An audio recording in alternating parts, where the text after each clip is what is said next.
Kevin Smith, the guy who made all the View Askew movies like Mallrats and Dogma, was kicked off a Southwest Air flight for what they deemed a safety risk, which is a PC way of saying he was too fat to fly. And if you haven't heard of Kevin Smith or this story, then fuck you. Turn in your internet badge, clear out your desk, and enjoy standing in an unemployment line. So anyway, after this whole fiasco, Kevin, who is understandably upset, does what he does best, and he tells his whole story with gusto. He tweets to Southwest telling them to fuck themselves for what they did to him and to another girl on a later flight, and later he does a whole audio thing like he does called Smodcast, telling his whole side of the story. Now, most people would agree that it is a fucked up situation after hearing the entire story, but some people are lambasting Kevin, telling him to suck it up and stop being a whiny little bitch about it. Somehow, though, I really doubt that that man was too fat to fit in a plane seat. Why, you ask? Well, the first and only time that I flew, I was 380 pounds, and I fit in a plane seat, albeit very uncomfortably. But my fat rolls weren't hanging out on the person next to me, and to make it doubly embarrassing, I'm 6'3", and the flight I was on was a little-ass regional plane.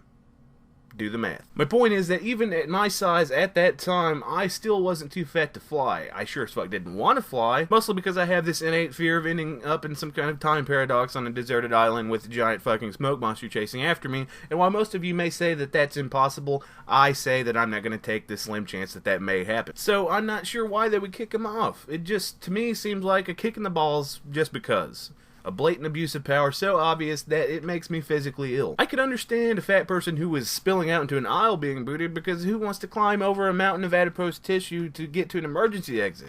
I mean, sure, a fatty may make a good flotation device, but is it really worth the trouble? It couldn't have been the fact that Kevin was well known, because the airline did the same thing to a girl who wasn't well known mere hours later. So it seems to me that this is a case of some assholes who hate their jobs with a passion, trying to get a kick out of it as best they can. And that harkens back to high school for me. Once upon a time, I was short and round. I know, it's hard to believe. And as with all fat kids, I was made fun of by anybody with a life that was far shittier than mine, and that's how I justified it. Maybe daddy touched you at night, maybe you weren't smooth with the ladies, maybe you were raised by a drunken hooker mother. The excuse doesn't matter. It all boils down to making yourself feel better by demeaning others. We all do it. My focus is stupid people. And that's why I don't blame people for calling me a fatty. I know that at some point in your miserable existences, something far worse than being overweight has happened to you, and if using me as a punching bag lets you hold on to sanity a little bit longer, so be it. But when you grow up and reach adulthood, you should find other ways to deal with your shitty lives. See a shrink, or go to the gym, or become a fucking sociopath, but Jesus fucking Christ, you really still have to latch on to physical appearance.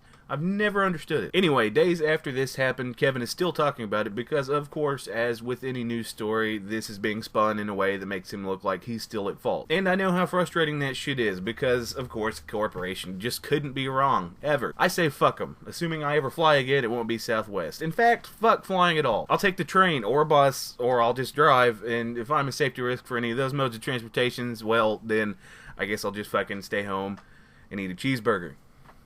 Assholes.